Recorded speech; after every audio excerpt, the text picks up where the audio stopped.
तो गाइज़ आज हम वन पीस का सेकंड चैप्टर एक्सप्लेन करने जा रहे हैं।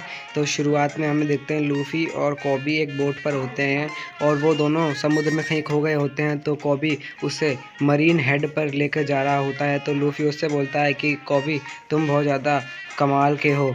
तो कोबी लूफ़ी से कहता है क्या तुम सच में ज़ोरो को अपने क्रू में शामिल करना चाहते हो, क्योंकि वो बहुत फेमस पायरेट हंटर है और वो दुनिया के सबसे ताकतवर स्वॉर्ड्समैन है। वो इंसान के रूप में एक हैवान है। और उसके बाद हमें एपिसोड का नाम बताया जाता है जो कि होता है enter the great swordsman pirate hunter Roronoa Zoro. तो सिटी में पहुंचने के बाद कोबी लूफ़ी से पूछता है क्या तुम सच्ची में ज़ोरो को अपनी टीम में शामिल करना चाहते हो। तो लूफ़ी कहता है हाँ, मुझे लगता है वो एक अच्छा आदमी है।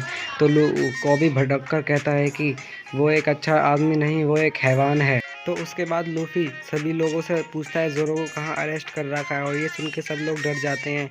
और फिर उसके बाद लूफ़ी से कहता है कि तुम्हें पता है कि तुमने क्या बोला है, ज़ोरो एक हैवान है, उससे सारे लोग डरते हैं। तो उसके बाद कोबी उससे बोलता है कि उस बेस के लीडर कैप्टन मॉर्गन है। ये सब सुन कैप्टन मॉर्गन का नाम सुन के सब लोग डर जाते हैं।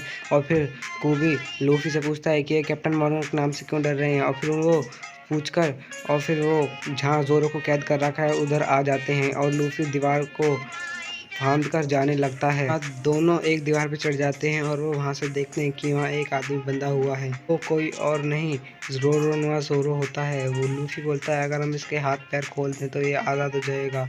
तो कोबी बोलता है ये एक हैवान है, तुम इसके हाथ पैर क्यों खोलोगे, वो खुलते ही तुम्हें मार डालेगा। फिर लूफ़ी कहता है कोई बात नहीं, मैं उससे ज़्यादा ताकतवर हूँ।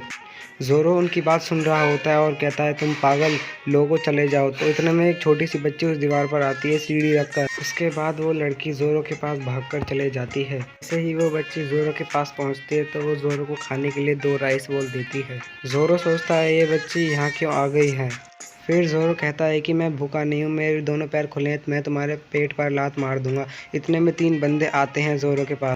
उनमें से एक बंदा ज़ोरो से कहता है बहुत दिनों बाद मिले ज़ोरो। तो उस लड़की से वो एक राइस बॉल लेता है और उसे अपने पैरों से कुचल देता है। और वो बच्ची कहती है कि इन राइस बॉल को बनाने में उसने बहुत मेहनत की थी। और वो लड़का कहता है कि तुम जानती नहीं हो इस ज़ोरो को खाने खिलाने का इंतज़ाम क्या है, उसको उस बंदे को जान से मार दिया जाएगा। तुम मेरे बाप को जानती नहीं हो, वो इधर का लीडर है। ये सब देखकर कोबी समझ जाता है कि वो कैप्टन मॉर्गन का लड़का है। और वो अपने एक गार्ड से कहता है कि तुम इस बच्ची को फेंक दो। तो वो कहता है ये एक छोटी सी बच्ची है। वो कहता है कोई बात नहीं, फेंक दो। और वो मोटा लड़का जैसे ही उस बच्ची को फेंकता है तो लूफ़ी आकर उस बच्ची को बचा लेता है। तो फिर वो कोबी उसको उठाता है और उससे पूछता है क्या तुम्हें लगी तो नहीं। तो उसके बाद ज़ोरो का सीन दिखाया जाता है। ज़ोरो से वो बंदा बोलता है क्या तुम्हें लगता है कि तुम बच जाओगे। तो ज़ोरो कहता है सिर्फ मेरे 10 दिन और बाकी हैं, फिर देखना तुम्हें 10 दिन के बाद मैं क्या करता हूँ तुम्हारा। ये सब बोलकर वो आदमी यहाँ से चले जाता है। इसके बाद वहाँ लूफ़ी आता है और कहता है मैं तो 3 दिन भी बिना खाने के नहीं रह सकता। तो ज़ोरो कहता है मैं तुमसे ज़्यादा ताकतवर हूँ, इसलिए मैं 3 दिन तो क्या बहुत ज़्यादा दिन तक भूखा रह सकता हूँ। उसके बाद ज़ोरो कहता है कि वो नीचे पड़ा राइस बॉल दे दो। तो लूफ़ी कहता है ये तो भी पूरे तरह से ख़राब हो गया है, क्या तुम इसको खाओगे। तो ज़ोरो कहता है जितना बोला है उतना करो।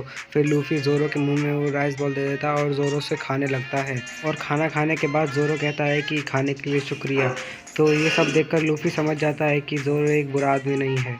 उसके बाद लूफ़ी उस बच्ची के पास आकर उसे बताता है कि तुम्हारे राइस बॉल का ज़ोरो ने एक दाना खाया है। फिर कोबी उससे बोलता है क्या तुम्हें पता है ज़ोरो एक बुरा आदमी है। तो वो बच्ची कहती है ऐसा कभी हो ही नहीं सकता। वो लड़की बताती है कि कैसे उसकी माँ के होटल में आकर मॉर्गन का बेटा हड़दंग मचाता था और ज़ोरो ने एक बार उसे तलवार दिखाकर बोला तुम इन लोगों को परेशान क्यों कर रहे हो। तो वो कहता है कि तुम मेरे बाप को नहीं जानते, अगर तुम्हें इनको प्रोटेक्ट करना है तो इनकी सज़ा तुम भुगत लो। तो ज़ोरो कहता है ठीक है। ज़ोरो कहता है कि कोई बात नहीं, मैं इनके हिस्से की सज़ा रखूँगा और मैं तब तक खाना पानी नहीं खाऊँगा। फिर वो लड़की ये सब बताते हुए रोती है और उसके बाद हमें मॉर्गन के बेटे की शक्ल दिखाई जाती है। और मॉर्गन का बेटा आकर वो उनसे ये कहता है कि कल तक ज़ोरो मर जाएगा।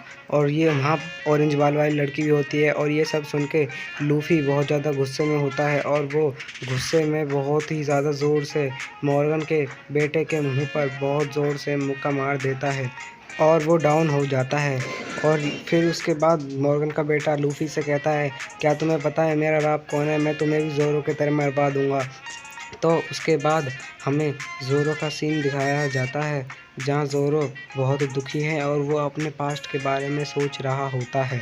और उसकी पिछली मेमोरीज़ में ज़ोरो और उसके साथ एक लड़की होती है जो दोनों फाइट कर रहे होते हैं और वो ज़ोरो को हर बार की तरह हरा देती है और कहती है कि ज़ोरो, तुम अब भी बहुत कमज़ोर हो, तुम ताकतवर हो तब मेरे पास आना फ़ाइट करने के लिए। और इसके बाद ज़ोरो कहता है कि मैं इतनी जल्दी नहीं मर सकता। तो वहाँ लूफ़ी दोबारा से आ जाता है, तो ज़ोरो उससे बोलता है कि तुम्हारे पास कितना फ्री टाइम है जो तुम बार-बार इधर आ जाते हो। तो लूफ़ी कहता है कि मैंने मान लिया है कि तुम अब मेरे एक क्रूमेट हो। और ये सब सुन के ज़ोरो बहुत ज़्यादा भड़क जाता है। वो कहता है कि तुम कौन हो जो मेरे को बोलोगे कि मैं तुम्हारी टीम में जॉइन होऊँगा या नहीं। तो लूफ़ी कहता है कि हाँ, तुम तो तलवार से लड़ते हो ना, अब क्या होगा अगर मैं तुम्हारे लिए तलवार ले आऊँगा तो? तुम मेरे क्रू में तब तो जॉइन होगे ना। उसके बाद लूफ़ी जाने लगता है तो ज़ोरो उससे कहता है तुम गलत डायरेक्शन में जा रहे हो। तो लूफ़ी अपने अंदाज़ में वहाँ से चले जाता है। तो ज़ोरो कहता है यार, ये क्या एक इंसान है? इसके बाद नेवी बेस का सीन दिखाया जाता है जहाँ मॉर्गन का बेटा आता है और कहता है मुझे एक बंदे ने मारा। तो मॉर्गन कहता है कि तुम इसी के लायक हो। तो उसके बाद मॉर्गन कहता है मैं दुआ करता हूँ कि तुमने उस छोटी बच्ची को मार दिया होगा। तो मॉर्गन का बेटा कहता है तो क्या तुम पागल हो गए हो? उस छोटी बच्ची को मार के अपने सर पे इल्ज़ाम कौन लेगा? तो मॉर्गन का बाप अपने सोल्जर्स से कहता है कि जाओ उस छोटी सी बच्ची को मार के आओ। तो लूफ़ी ज़ोरो की तलवार ढूंढते ढूंढते यहाँ बिल्डिंग पर आ जाता है। लूफ़ी ऊपर जाने के चक्कर में अपने हाथों में थोड़ा ज़्यादा ही ज़ोर लगा देता है जिसके कारण वो आसमान में उड़ जाता है। और ये देखकर सभी लोग हैरान हो जाते हैं कि ये बंदा आसमान में कैसे उड़ रहा है। लूफ़ी के ऐसे आने पर उस बेस के जो स्टैचू होता है वो बीच में से टूट जाता है। तो उस बेस के लीडर को सॉरी कहता है। ये सब सुन के मॉर्गन का बाप बहुत गुस्सा हो जाता है क्योंकि उसकी स्टैचू टूट गया होता है और वो इस बेस का लीडर होता है। और लूफ़ी मॉर्गन को देख लेता है और उसको पकड़ता है, कहता है ज़ोरो की तलवार बताओ कहाँ पर है, चलो मेरे साथ। तलवार कहाँ पर रखी है? और लूफ़ी मॉर्गन के बेटे को लेकर भाग जाता है। हमारा सीन शिफ्ट होता है उस संतरी बाल वाली लड़की के ऊपर।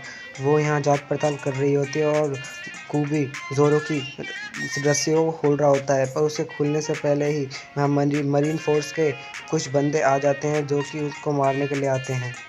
और वो ज़ोरो और कूबी पर बंदूक तान लेते हैं। और दूसरा सीन हमें दिखाया जाता है कि मॉर्गन के बेटे के कमरे का, जहाँ ज़ोरो की तीनों तलवार रखी होती हैं, पर लूफ़ी को पता नहीं होता कि इनमें से ज़ोरो की एक तलवार कौन सी है। इसके बाद हमारा सीन शिफ्ट होता है जहाँ अभी भी वो लोग ज़ोरो और कूबी पर बंदूक ताने होते हैं और वो उससे बच भी नहीं पा रहे होते। इतने में वहाँ मॉर्गन भी आ जाता है।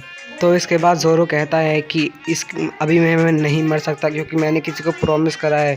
और फिर उस लड़की का नाम हमें बताया तो नहीं जाता, पर हमें उसकी शक्ल दिखाई जाती है जिसके बाल नीले होते हैं और वो अब भी ज़ोरो से कह रही होती है कि ज़ोरो तुम बहुत कमज़ोर हो अभी। इतने में ही मॉर्गन के सैनिक ज़ोरो और कूबी पर गोलियां चला देते हैं, पर इससे पहले ही लूफ़ी वहां पर आ जाता है और सारी गोलियों को अपने ऊपर ले लेता है। और पर लूफ़ी को कुछ नहीं होता, वो सारी गोलियां बाउंस होकर वापस उन्हीं के ऊपर लग जाती हैं। ये सब देखकर ज़ोरो और कूबी बहुत ज़्यादा हैरान हो जाते हैं और ज़ोरो हैरानी से उसका नाम पूछता है। तो लूफ़ी बताता है मेरा नाम मंकी डी लूफ़ी है और मैं अगला पायरेट किंग बनूंगा। ये इसको बोलते बोलते ये एपिसोड यहाँ ख़त्म हो जाता है। Thank you guys.